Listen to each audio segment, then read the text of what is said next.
Vérissure, le numéro 1 des alarmes en France. Rendez-vous sur vérissure.fr pour votre demande de devis gratuit. Vérissure présente. Sud Radio, parlons vrai chez Bourdin, 9h-10h, Jean-Jacques Bourdin. Il est 9h34. Je sais que vous êtes... beaucoup d'entre vous, parce que j'ai reçu beaucoup de coups de téléphone ou beaucoup de messages d'auditrices et d'auditeurs qui disent « l'affaire du petit Émile est trop médiatisée, elle est surmédiatisée ». Alors qu'en pensez-vous ? Appelez 0826 300 300. Est-elle surmédiatisée ? On va débattre avec maître Cathy Richard, qui est avocate pénaliste, auteur de Crimes, délits et vies brisées chez Albin Michel, plongé au cœur de la justice et de la nature humaine. Bonjour maître. Bonjour. Merci d'être avec nous. Julie Rigoulet est aussi avec nous et c'est très intéressant, rédactrice en chef du Nouveau Détective. Le Nouveau Détective, bonjour. Bonjour. Moi j'ai connu Détective évidemment quand j'étais jeune journaliste. C'était un vieux journal Détective. 1928. 1928. Et depuis 1928, vous travaillez sur les faits divers. C'est ça. C'est le journal. Voilà, le seul magazine spécialisé dans les faits divers. Spécialisé dans les faits divers. Bien. Alors, que se passe-t-il depuis samedi ? Bon, il y a eu une forte médiatisation lorsqu'on a appris la disparition de l'enfant. Alors, c'était en juillet dernier. Très bien. Que se passe-t-il depuis samedi ? Samedi, on a découvert les restes des ossements du petit Émile. C'est vrai que ça fait... Quand on dit les ossements du petit Émile, ça fait un peu mal au cœur, mais bon, c'est comme ça. C'est la réalité, il faut regarder les choses en face, c'est la réalité. On a découvert des ossements du petit Émile, très bien.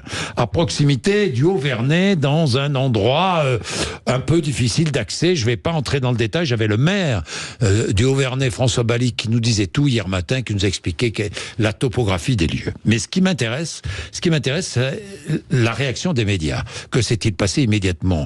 La nouvelle a été apprise dimanche matin parce que les gendarmes se sont tus pendant une nuit, le temps de vérifier si c'était effectivement les restes de l'enfant.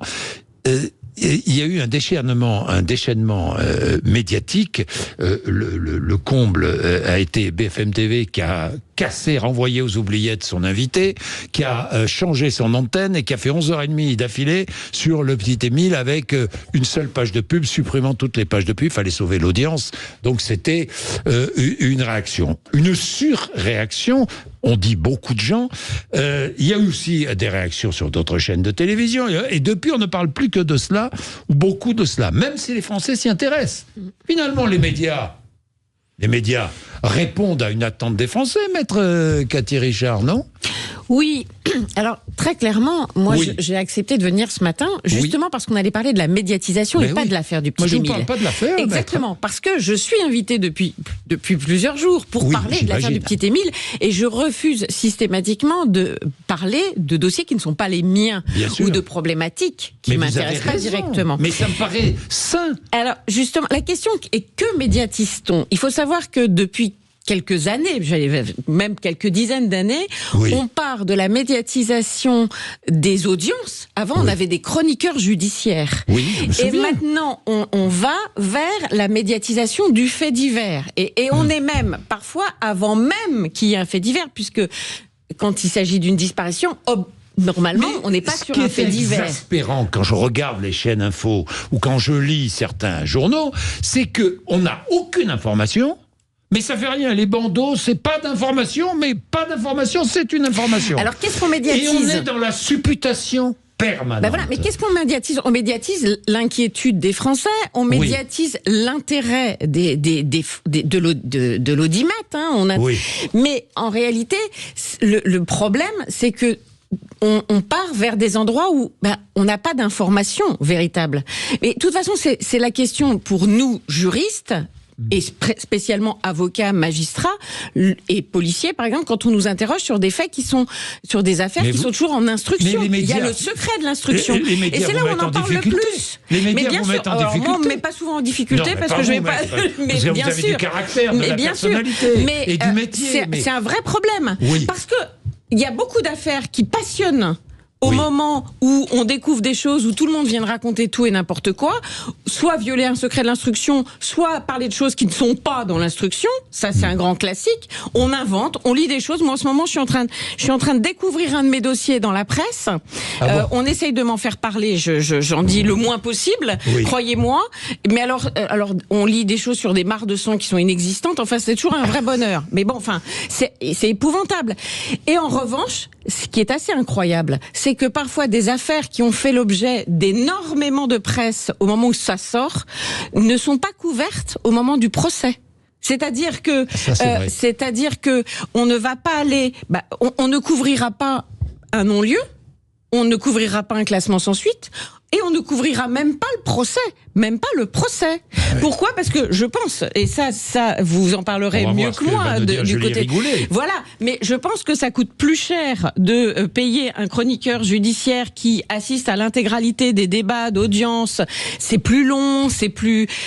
C'est plus long, mais c'est plus rigoureux. Et je rends hommage à Nouveau Détective parce que vous faites partie de ceux, qui envoient justement des journalistes qui sont là tout le long du procès. Mais sinon, on fait 1 heure de procès et on repart. Comment regardez-vous cette surmédiatisation là sur le cas du petit Émile, Julie Rigoulet, vous qui dirigez la rédaction d'un journal spécialisé dans les faits divers? Alors moi, je suis pas rédactrice chef de BFM TV, donc je peux pas répondre à leur place, mais moi, ce qui peut expliquer la surmédiatisation de cette affaire, c'est l'immense émotion qu'a suscité la disparition de ce petit garçon. Évidemment, c'est ultra identifiant, un enfant de 2 ans et demi qui disparaît dans des conditions pareilles.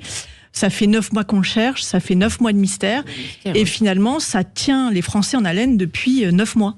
Et d'où cette surmédiatisation, je pense. Et ensuite, la surmédiatisation, on découvre les ossements, évidemment, c'est une information, et Ensuite, même sans information nouvelle, on continue. Quoi. Le problème, c'est que ça fait 9 mois qu'on n'a aucun élément concret. Pour la première fois depuis dimanche, on a quelque chose. On sait maintenant, malheureusement, que l'enfant est mort. Mais par contre, ça entraîne de nouvelles questions. Donc c'est pour ça, en fait, on commence à avoir quelques réponses. Le feuilleton est ouvert. C'est ça. C'est ça. D'où après ce déchaînement. On feuilletonne. Je pense que tout le monde attend des réponses. C'est vrai qu'on a tous des enfants, on aime tous les enfants, donc on attend tous des réponses. Je veux dire, je suis la première à me dire tiens, il y a du nouveau. Comment se fixer des limites et quelles limites doit-on se fixer ? La limite, c'est l'équilibre entre la nécessité d'informer d'un côté et à la fois le secret de l'instruction, le respect de la douleur des familles. Voilà, c'est un équilibre subtil qu'il faut parce qu'on oublie un peu les familles, peut-être, dans tout ça, non ? C'est toujours très compliqué. C'est toujours très compliqué pour les familles, la médiatisation. Alors, vous savez, c'est un peu comme MeToo. Je veux dire, parfois, on y trouve un intérêt. Oui, bien sûr. Pour être très clair, c'est utile. Les médias peuvent être utiles. Oui, les médias peuvent être utiles. Moi, je parle régulièrement et j'ai parlé régulièrement de Cécile Valin qui avait disparu à Saint-Jean-de-Maurienne, et je disais quelque part quelqu'un sait, il faut pas l'oublier. C'est sans doute d'ailleurs grâce à ça qu'on m'a parlé à moi de ce qui s'était passé dans le procès de Monique Olivier, et qu'aujourd'hui on est peut-être au bout de nos peines. Donc ça, c'est utile pour ne pas oublier des dossiers. C'est utile pour faire passer une information. C'est utile effectivement parfois quand on se sent seul de dire on parle de quelque chose, de quelqu'un, et puis il y en a d'autres qui viennent se greffer. Donc ça peut être utile, effectivement. Oui. Là où il faut pas tomber dans le voyeurisme. Et puis surtout, il faut pas parler de ce qu'on sait pas. Enfin, je veux dire, là, ça me fait plaisir d'entendre ça. Et d'ailleurs, c'est une question que je vais vous poser juste. C'est pour ça que je refuse de parler de dossiers qui sont pas les miens. Enfin, Palmade, j'ai été invité, je sais pas combien de fois. Je les calcule plus. Émile, en ce moment. Palmade, ça a été un feuilleton, mais ça a duré 15 jours. On voyait des avocats. On voyait des avocats spécialistes en circulation routière. C'est pas une spécialité. On érige en experts des gens qui ne connaissent absolument rien. On a, je crois, des spécialistes en fauconnerie qui nous ont expliqué le parcours d'un oiseau de proie qui pourrait avoir soulevé l'enfant, je ne sais pas. On tombe dans le délire le plus absolu.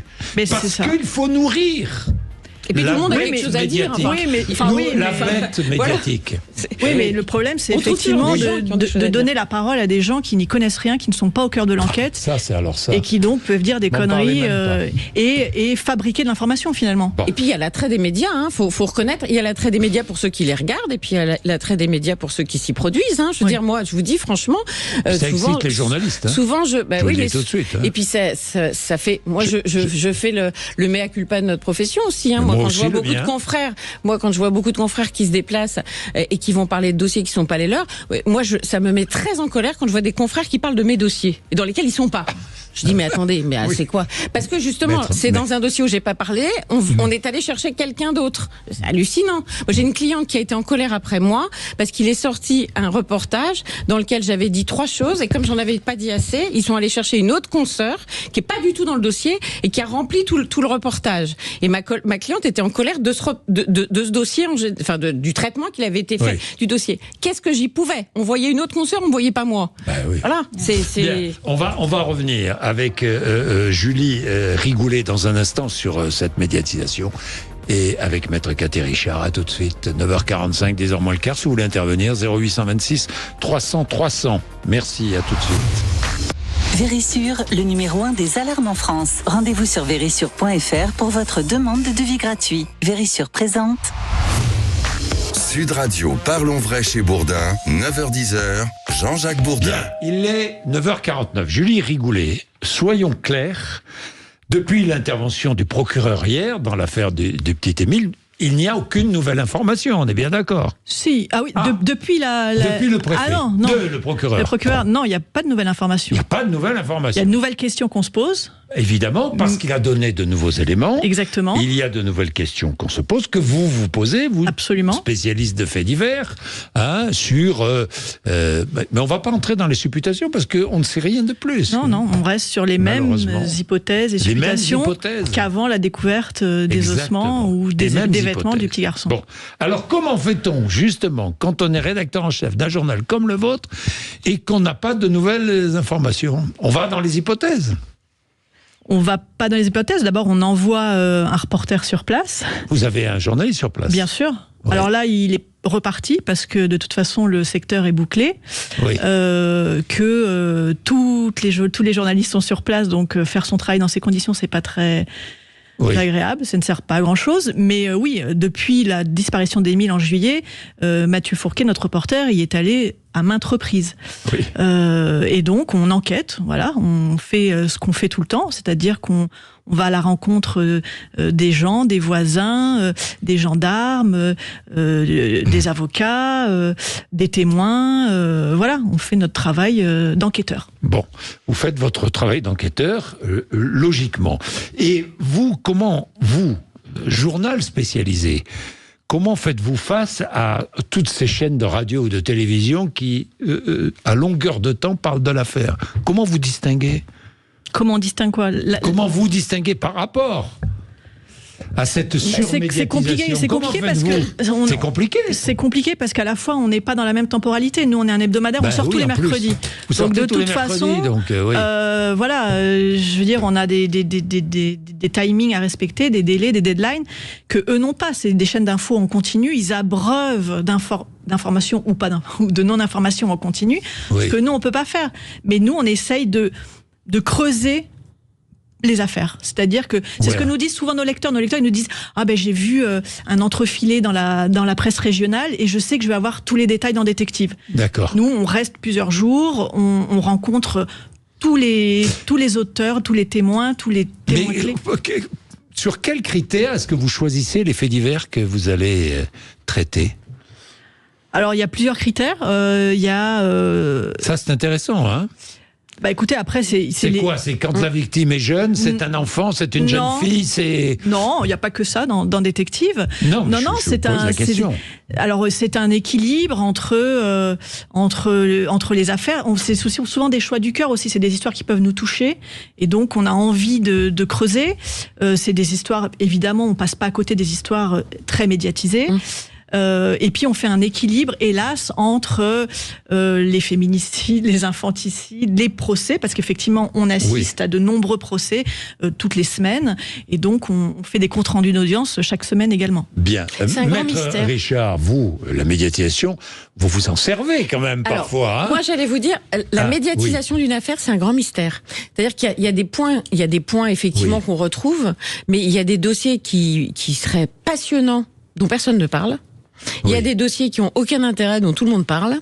Il y a quand même un côté mode, un effet de mode. C'est-à-dire que dès que l'un parle d'un dossier, il faut que tous, c'est pas forcément votre cas, mais il faut que tous en parlent. Vous parlez de dossiers dont les autres ne parlent pas. Heureusement, vous vous démarquez aussi comme ça.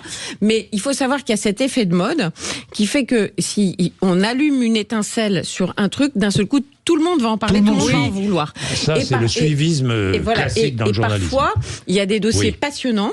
Oui. Mais il y a un journaliste qui va s'y intéresser. Oui.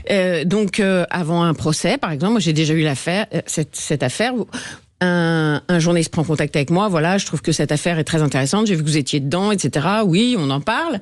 Et puis après, il me rappelle, il me dit, finalement, ça intéresse pas parce que c'est à tel endroit, et puis on n'y va pas parce que, voilà, ça intéresse pas ma ligne éditoriale. Bon, dont acte. En fait, je parle pas forcément pour vous, clairement, c'est un grand mystère. C'est un grand mystère. En fait, il y a des histoires qui intéressent plus que d'autres, d'abord parce qu'elles suscitent une émotion forte. Les féminicides et les infanticides, typiquement, ça suscite des émotions. Il y a aussi, on en parlait, les histoires qui touchent les célébrités. Voilà, Pierre Palmade, on en a parlé et reparlé. Et puis, ce qui intéresse beaucoup, comme pour Émile, par exemple, ce sont les histoires qui ne sont pas élucidées. D'ailleurs, Pierre Palmade, on s'est beaucoup intéressé à Pierre Palmade et très peu aux victimes. Hein. Au passage. Pas chez nous, pas chez vous, mais par exemple, si quand même on les a pas mal vus. Vous parlez de féminicide, par exemple. Bon, eh bien, dans le cadre du dossier Daval, parce que on dit les féminicides, ça nous intéresse, mais c'est pas vrai. Enfin, ça intéresse de temps en temps. Il y en a un qui intéresse, mais quand on voit le nombre de féminicides en France, tous ne sont pas couverts, bien évidemment. Le dossier Palmade, qui est un de mes dossiers que j'ai plaidé, donc je peux en parler. Si le dossier Daval, pardon. Si Jonathan Daval avait tué sa femme, appelé les gendarmes immédiatement en disant je viens de commettre l'irrémédiable. Personne n'en aurait jamais parlé. Non, ce qui a fait qu'on a parlé du dossier Daval, c'est que d'abord c'était un mystère. D'abord, c'était une disparition de joggeuse. Donc, il y a beaucoup de gens qui identifiant. Il y a beaucoup de gens qui se sentent concernés parce qu'il y a beaucoup de gens qui courent, et je le dis, moi, vraiment, il y a beaucoup trop de gens qui courent. Voilà, qui courent sans prendre de précautions avec des trucs dans les oreilles, on n'entend pas. Enfin, c'est un vrai danger. Hein. Bon, bref. Donc, il y a beaucoup de gens qui se sont identifiés à cette joggeuse qui a eu un accident, enfin, qui s'est fait enlever, agresser, tuer alors qu'elle faisait son jogging. Et puis ensuite, il y a tout le caractère de Jonathan Daval qui a été le cinéma qui nous a... Voilà. Donc c'est ça qui a fait accrocher le truc. Et les parents. Les parents qui ont pas supporté. Les parents qui n'ont pas supporté, d'une part, le côté duplice de Jonathan Daval et qui l'ont dénoncé. Et puis après, qui ne le savaient pas au départ. Bien sûr. Non, mais quand je dis qu'ils l'ont pas supporté de Jonathan Daval, les parents ne le savaient pas au départ. Mais les parents, ils ont répondu aussi au micro qui leur était tendu. Ils ont pas recherché, c'est ça. Après, on a reproché aussi à la famille d'Alexia d'avoir trop médiatisé, mais c'est pas eux qui se sont médiatisés. Il faut être clair. Ils ont accepté la médiatisation quand même. Ils ont accepté, mais c'est pas pareil. Vous savez, c'est extrêmement difficile. On peut dire non aussi. C'est extrêmement difficile de ne pas avoir envie de se justifier. Les policiers savent ça, les journalistes savent ça. Quand on pose certaines questions, c'est extrêmement difficile de ne pas y répondre. Bien. Merci à toutes les deux d'être venues nous voir. Maître Cathy Richard, crime, délit et vie brisée. Vous avez remarqué, je ne vous ai pas interrogé sur l'affaire de la disparition du petit Émile. On est bien d'accord. Et Julie Rigoulet, qui est rédactrice en chef du Nouveau Détective, qui sort tous les mercredis. Merci, 9h05. Vous ne nous l'avez pas apporté d'ailleurs. Nous sommes mercredi, vous l'avez oublié. C'est vrai, j'ai oublié. Bon, c'est pas grave. 9h56, vous êtes sur Sud Radio. Merci d'être avec nous. Valérie Expert et Gilles Gansman reçoivent la journaliste Élise Lucet et le journaliste Mathieu Robert. Sud Radio, parlons vrai chez Bourdin, 9h-10h, Jean-Jacques Bourdin. Avec Vérissure, le numéro 1 des alarmes en France. Rendez-vous sur vérissure.fr pour votre demande de devis gratuit.